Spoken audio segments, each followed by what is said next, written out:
Actually, the issue was already raised with enough evidence. Actually,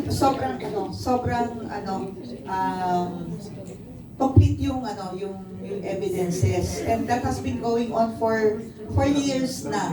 Okay, for years na. So,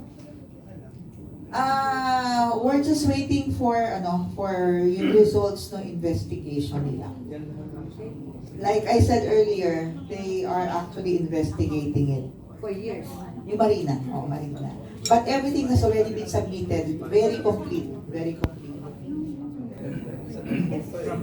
In as of now, there is a company that verifying all the certificates, and thousands of certificates hindi nila malikod.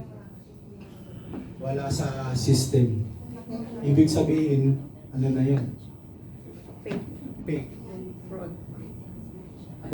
Alam nila yan, and that's the reason why when we also approach them, talagang prepared kami when we presented. Hindi kasi kami pwede mag-complain lang we have to come up with evidences. I think they are also aware, and then like I said, we're just waiting for yung results ng kanilang investigation. Sige lang, tanungin mo kung ano yung naging experience niya. By the way, yung mga fraudulent na training centers ko, they're also using the names of legitimate training centers. Kasi hindi naman sila pwede mag-train na sila So sometimes they appear as a consulting firm, pero in reality, they are using the name of legitimate training centers. Madam Chair, actually, tinanong ko kasi may isang instructor na nagtuturo nga doon sa isang center na yun. Sabi ko, paano yung affected ba kayo?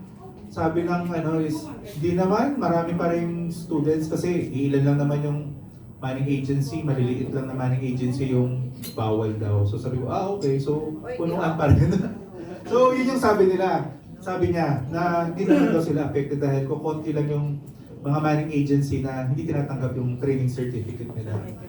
Second, Madam Chair, yung about sa fraudulent certificate, like for yung TESDA, ewan ko kung nabanggit ko na to, may mga, even QR code, pwedeng ma-fake, maging fake. Oo. So parang nangyari din, na-verify yung certificate, parang totoo. So training certificate, QR code. Pag QR code, lalabas naman yung pangalan, etc.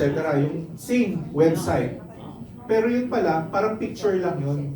So pagka hindi gumagalaw daw yung yung QR code, yung records, fake yun.